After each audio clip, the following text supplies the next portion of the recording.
Welcome to Incubation Talk. It's number 3 this time with Wolverine, and I'm super psyched to go into this thing called earning attention. Hey, Logan, how have you been?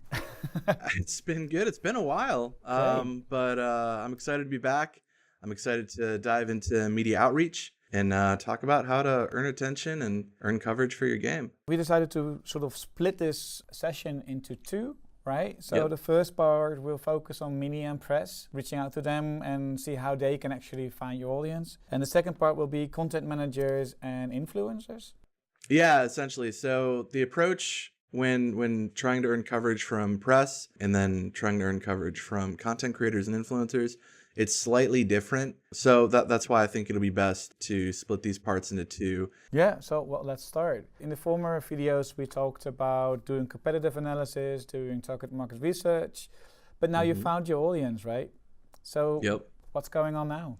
Yeah, so at this point in time, more than likely you're ready to, or at least you're interested in earning attention for your game.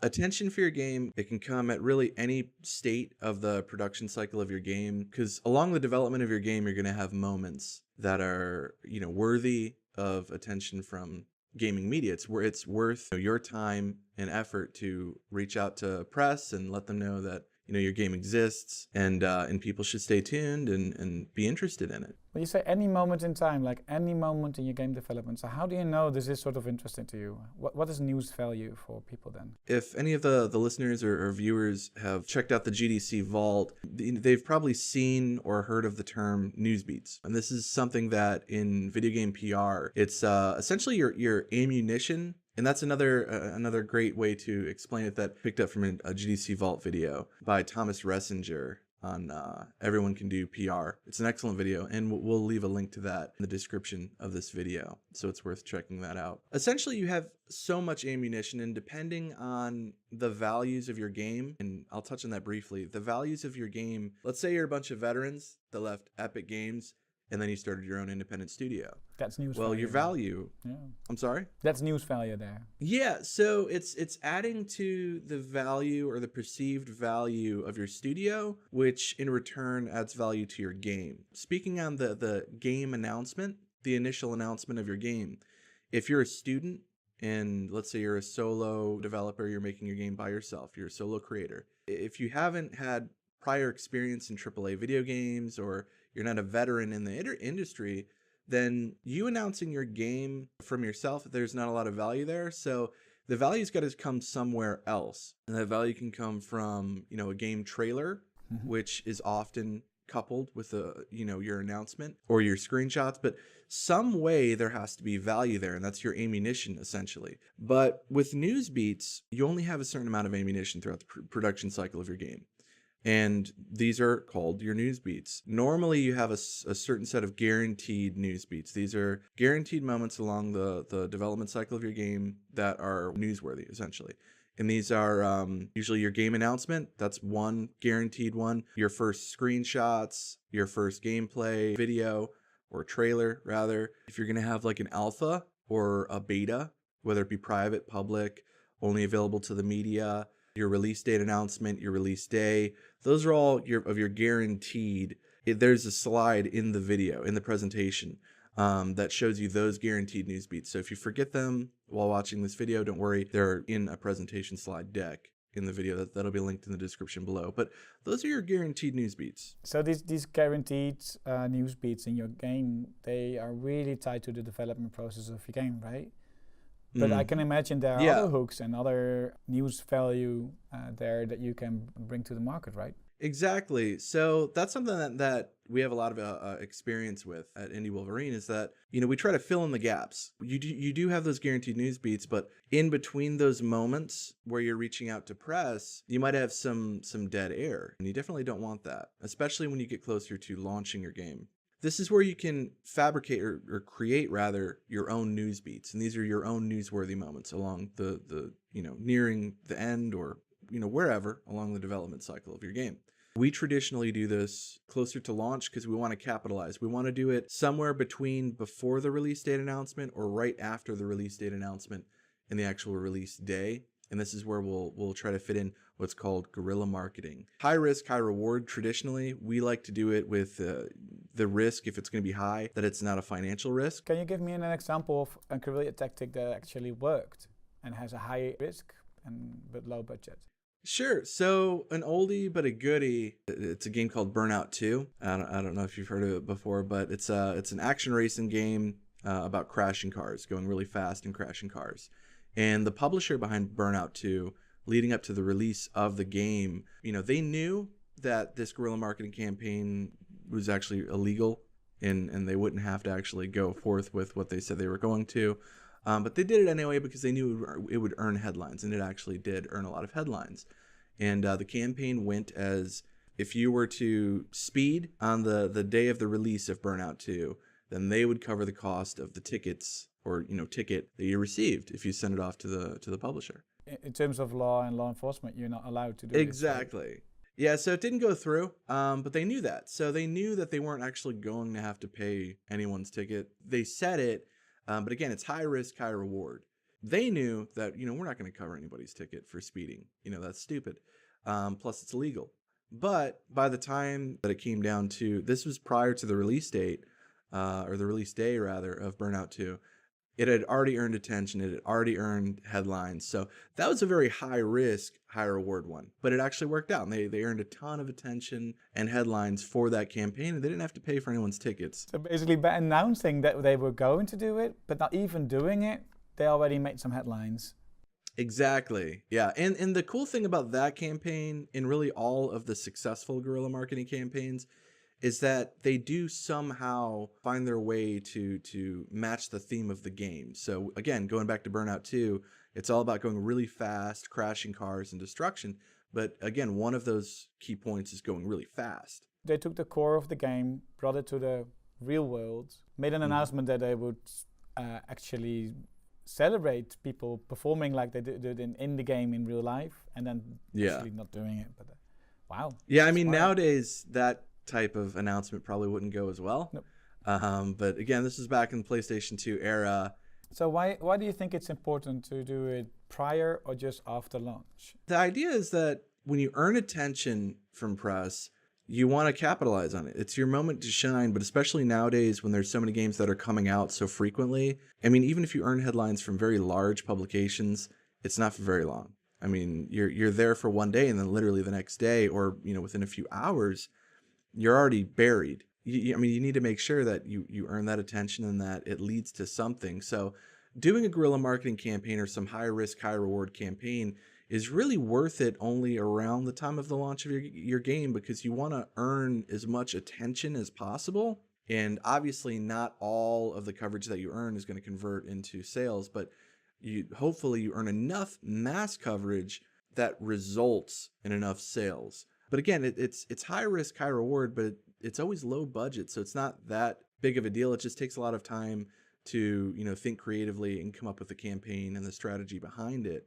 So again, it's really just about timing and capitalizing on the moment. And with your release date announcement being one news beat that traditionally still gets picked up normally by most gaming publications, if you can fit something else in there in between the release date announcement and then the launch day, then you have a lot of your potential, you have a lot of potential coverage right around the time that your game is available for purchase. You can send out this kind of announcement, right? Like, we will pay you a speed ticket. But how do you make sure that it resonates, that it goes viral, even though it's a big chance that it will be picked up? There are a few things that you can do to increase your chances. Some of the things that you can do are checking like Google Trends and staying up to date on social media, because you can tie in with news, you can tie in with recent events, you can tie in with holidays. Like you can do a Valentine's Day. If your game's launching around the time of Valentine's Day, then you can easily tie in something with Valentine's Day. So how would you do that with the Burnout example? So Burnout, that was more of a tie-in with the game itself, and that's ideal. So when you're creating some sort of campaign that you're trying to earn attention, you want it to somehow match the theme of your game. And one of the ways that we do this, or that we try to explain this in a visual way, is mind mapping. If you haven't heard of mind mapping, it's essentially you start with one circle.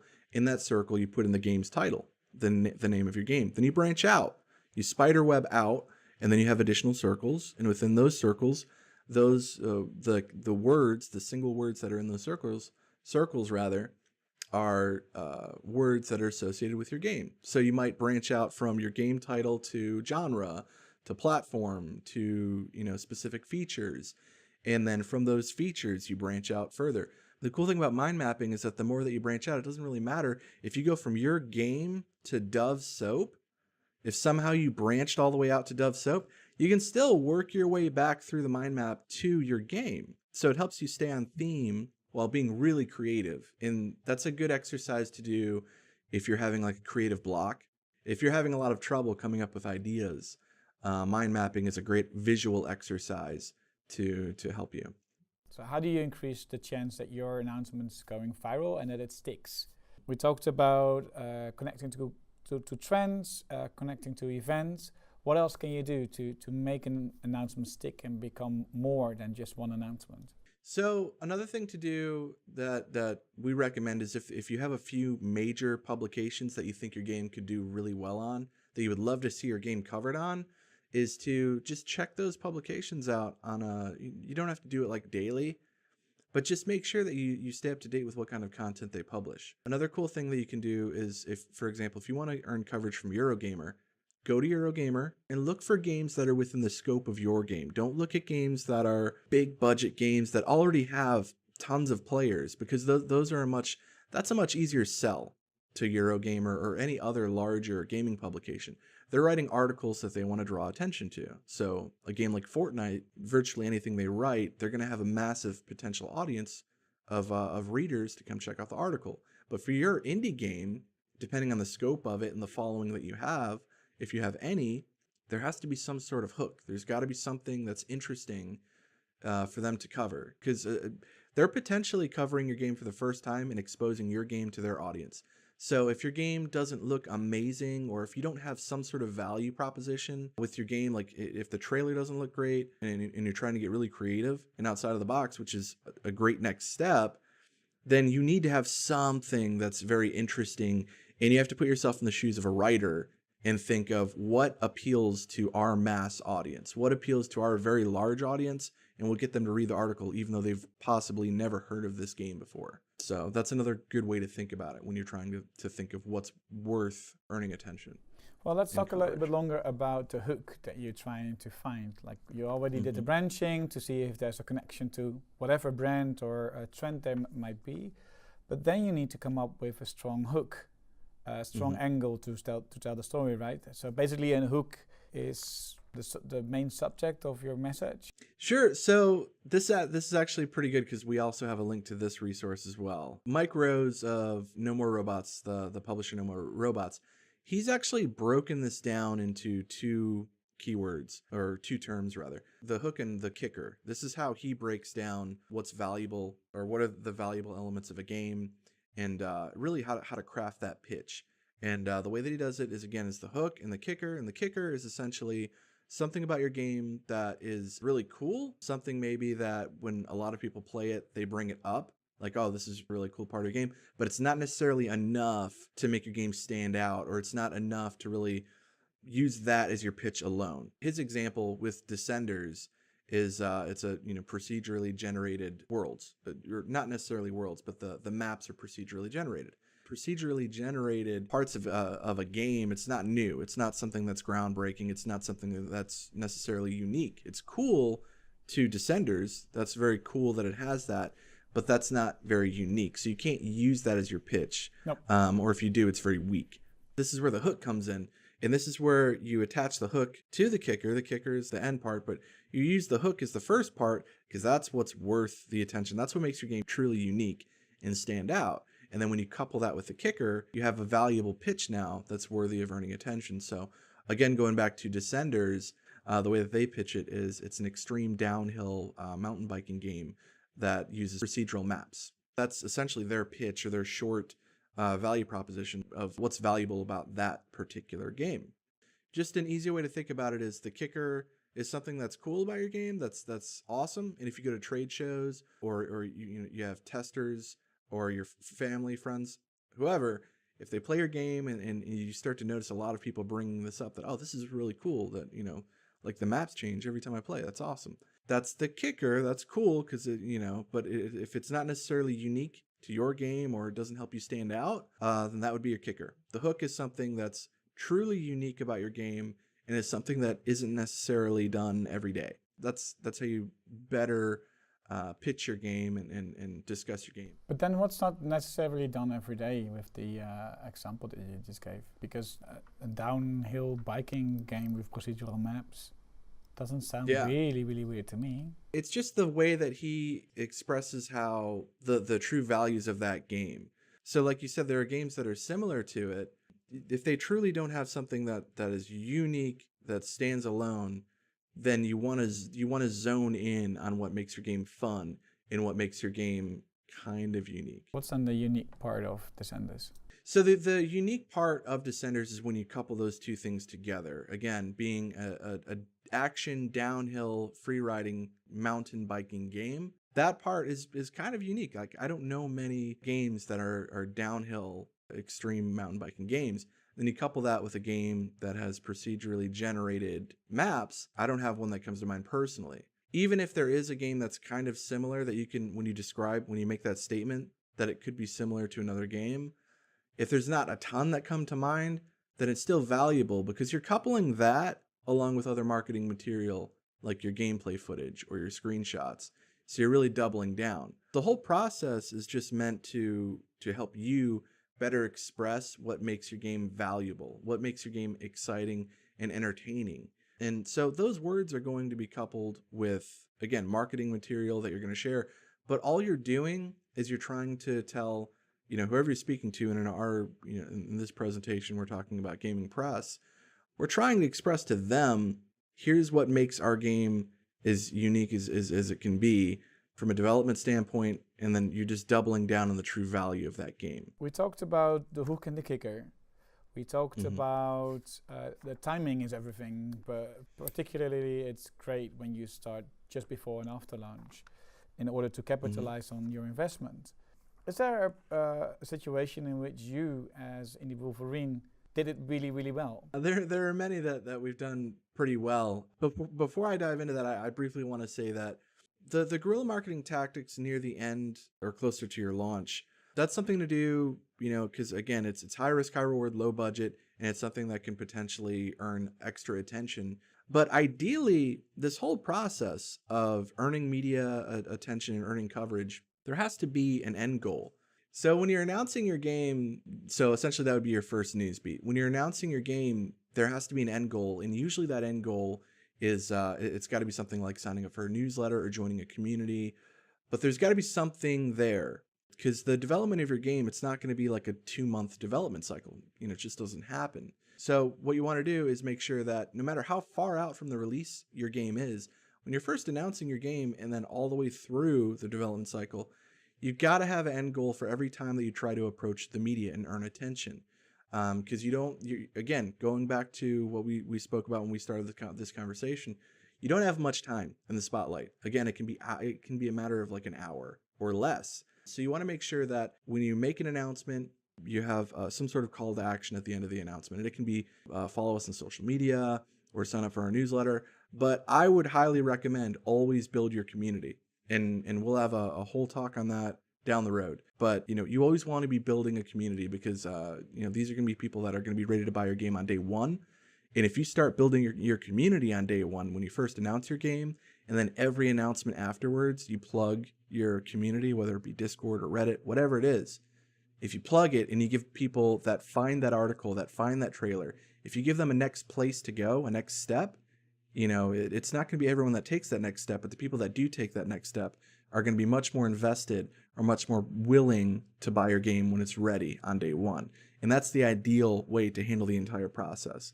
Earn your attention, capitalize on the attention that you earn with the next step. And then when it comes time to launch your game, hopefully you have a pocket of people that are just ready to throw money at their screens and buy your game. Now, we can go ahead and discuss a specific case study. Sounds good. That we had. This one kind of touches on everything that we just discussed. It's a game called Lawnmower, not Lawnmower, but Lawnmower. And we were approached to work together with this team approximately 1 month, so like literally 4 weeks prior to the full release of that game on Steam. And it was developed by one person. It's created by one person, but it's a very fun arcadey lawn mowing game, action lawn mowing game. So essentially, your goal is to mow every blade of grass in the world. You're angry that your neighbors aren't keeping up with their lawns, so you just go out and you're trying to mow every blade of grass in the world. And meanwhile, there are bombs dropping on you. There are dogs that are trying to eat you, and there's madness going on. So very action-packed game, very fun game. But again, when they reached out to us, we had 4 weeks to work with. So with 4 weeks to work with, and the game at the time had no following, they didn't have a community built up, which ended up still hurting them in the end, and I'll discuss that in a moment. But they didn't have a community. Their social media was lacking. They really hadn't made an official game announcement. So there's literally nothing there. The game was just head down in development, and then they approached a marketing team 1 month prior to the release. So we needed to capitalize on everything. We needed to make sure that as many people knew about the game as possible, as close to the launch as possible, so we could take advantage of the moment and try to convert as many people as possible to sales. We knew we had news beats in our pocket, so I'm always a glass half full person. So if you haven't announced your game at this point in time, I mean, you can still announce it, but it's already ready to just announce the release date, because ideally you have review-ready builds or a review-ready build of your game ready to send to reviewers 2 to 3 weeks prior to the launch of your game. So we had 4 weeks. Essentially, we had 1 week of time to use up one news beat, and then we had to get that review build out and then have other news beats to work with. So we knew we had the release date announcement news beat in our pocket. We had release day news beat in our pocket. We had 2 guaranteed, haven't used them, ready to go. But I wanted to have a third. What were the first 2 news beats? So the first 2 that were guaranteed, that everyone has this ammunition in their pocket, is the release date announcement. When you go to the public and you say, our game is coming to these platforms or this platform on X date. That's one newsworthy moment. The next one is the release day. This is the day that your game is available for purchase. Usually that's coupled with a launch day trailer, and that's to just get people excited and hopefully they buy right away. So you have those 2 guaranteed. So we knew we had that. We had 4 weeks and 2 news beats. So third.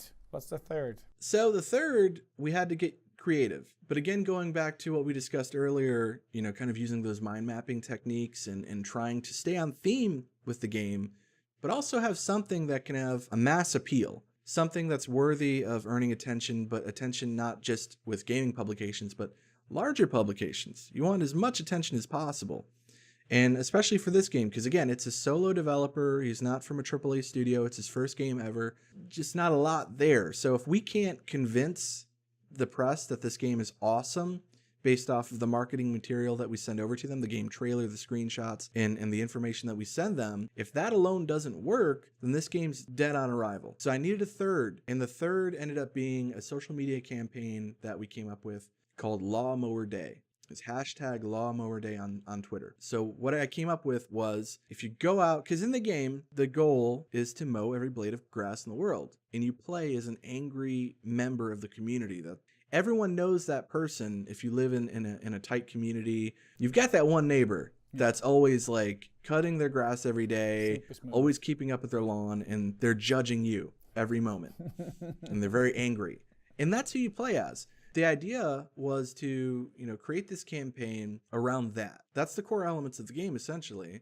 I mean, aside from bombs dropping on you and dogs chasing you. The campaign was, go mow your grass. Go outside, mow your lawn. That was the campaign that we came up with on social media. We called it hashtag Lawnmower Day. And we announced to press, not just gaming press, but much more larger outlets like Mashable.com. Because we knew that it was a very unique campaign because anyone can participate. So it appeals to a very wide audience. All you had to do to earn the game was go mow your lawn, take a picture of the freshly mowed grass, and then tweet it at the developer of the game, Lawnmower, with the hashtag Lawnmower Day. That's all you had to do. So we had over 100 submissions from around the world of people that had mowed their lawn, and then they took a photo. A lot of people had their kids do it. and they had their kids go out and mow the lawn. They took a photo of their kid mowing the lawn, and they tweeted it to the developer, and it earned a lot of coverage. I mean, it earned a ton of coverage. And again, we were picked up by Mashable, which is huge. But again, it had those unique elements of being very unique, and it's something that anyone, virtually anyone, or a large audience can take part in. When you're creating a guerrilla marketing campaign and you're trying to earn attention, not only does it have to be unique, but if you're gating out or gating the campaign to a very limited audience, then it doesn't have that viral effect to it, because you're not including a lot of people. To go viral, it has to be valuable to a mass audience. And so that's what we did with this campaign. With the case study, we have 3 news beats that we created. We have the release date announcement, which with that, I want to talk about briefly. We didn't just announce the game, because we knew when you're reaching out to press, you've got to convince them. You have to convince them to cover your game. They've got enough games to cover, so you've got to have something valuable.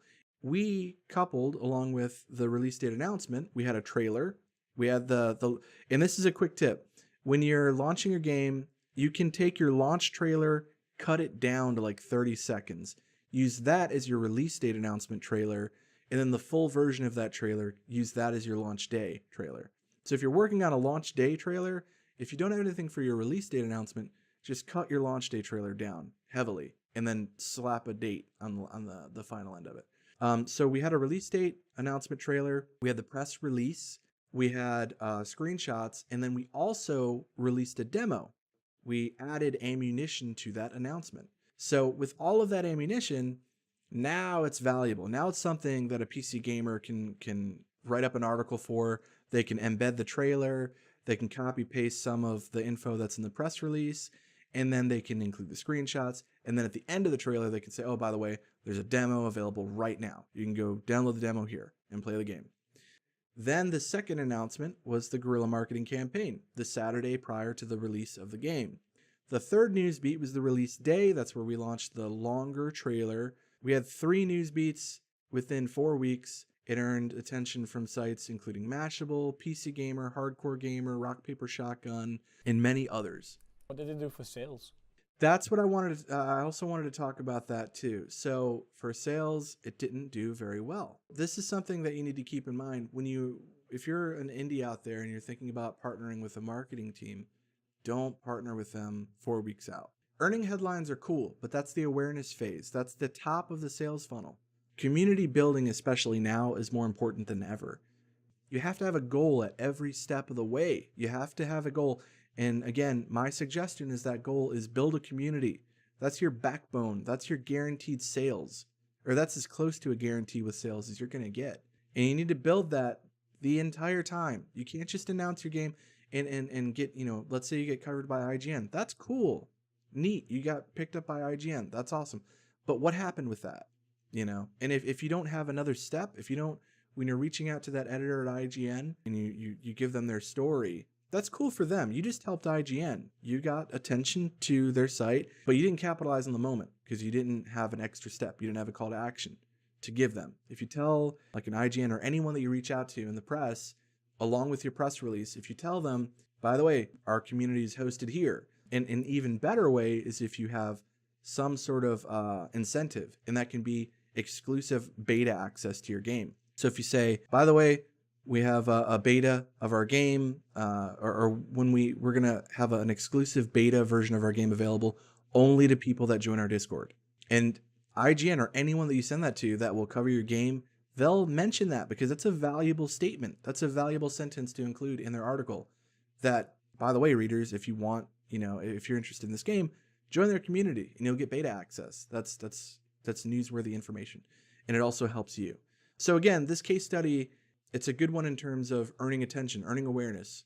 But in terms of sales, it didn't work out. It didn't work out very well. But again, it was a 4-week campaign, and with a game that had no previous community building, no previous announcements, no social following. You can't expect to be an overnight success because that doesn't exist. That's kind of the takeaway there. Well, that's a good takeaway. Let's wrap up and review what we've talked about. So today, Logan and I, we talked about earning attention and how it not necessarily leads to increased sales, but it's the first step in doing marketing. Getting attention all concerns the right timing, preferably before and after launch. Get the coverage, and if you have the coverage, build on it, capitalize upon it. As I understand correctly, there are a couple of news beats that are interwoven with the development structure of the game, but the more interesting parts in which you get more attention are the specific and interesting hooks that you have. So you have the kicker, which is basically those are the typical announcements that you could make, or typically game-related stuff. And then you have an interesting hook that can tie in with trends, or that can tie in with news value or other interesting things that might fit. And understanding which fits, you can create this mind map, figuring out what works best, then decide how to approach it. Does that sort of summarizes the story? Yeah, a bit. So just to further elaborate a little bit, with the hook and the kicker, that's just an exercise that you can do to help generate that pitch. Right. And this pitch is something that you can use on your Steam store page or any other store page in your short description area to describe the valuable elements of your game. It's not something that you necessarily build a newsbeat announcement around. It's just when you're reaching out to, we'll have an example here. Let's say I'm reaching out to PCGamer.com and I'm reaching out to Andy Chalk at PC Gamer, and I'm trying to earn coverage. I would say, "Hi Andy, I hope you're doing well," and then I would announce the game, and then I would go into the description of the game. I'd say, "Here's the game title is this," and then I would give them the little pitch, the hook and the kicker. And today we are announcing this, or tomorrow we're announcing this. And that's another tip. If you're going to do an announcement, if you have a pocket of specific writers that you've earned coverage from before and you have some sort of relationship you've built up, give a day, a heads up to some of the people that you think would be more inclined to cover your game. But again, going back to the hook and the kicker, that's essentially an exercise to just come up with a way to concisely express what is very valuable about your game. Yeah, I thought it was also really interesting that, and it might be like this sort of logical step for you, but I was surprised by the perspective of taking the perspective of the journalist, because basically they basically need to find their own audience, right? It's not that, and they need your your work or your content to reach them. So you need to help them to reach their own audience, or maybe even increase their audience with your news item. Yeah. So if you have that in mind, I think it helps. By the way, a common question we get is, when should we start talking about our game? Personally, we recommend that you start talking about your game when it's ready to be displayed. So if the version of your game that you have right now, if you don't believe it looks good enough that someone would buy it from you, or someone would be interested in buying it from you, don't announce it yet, because you only get a first impression once. But yeah, going back to gaming media, they want to hear from you. They do. I mean, if you don't send them cool stuff, and if your game doesn't seem something that fits what they want to cover, then yes, they will archive and delete your message really quick. I think 13 seconds is the average read time of an email. So you have 13 seconds to grab their attention, to get their attention and get them to read further. But it's not, they want to help you because it helps them. This whole thing, we're helping each other in this entire ecosystem. So, their jobs, they get paid better if they can earn more coverage. And if you can help them do that, then, ideally, they'll more than likely they'll pick your game up and cover it. Well, with that, I think we can wrap this up. Thank you for the great insights in today's topic, reaching out to media and press. Hey Logan, thank you for doing this and giving us all these insights and reaching out to the media and the press. With that, thank you for talking. This was Incubation Talk 3 about marketing. Together with Indie Wolverine, next week, or next time, we talk about reaching out to content creators and influencers. So stay tuned. Thank you. See you next week.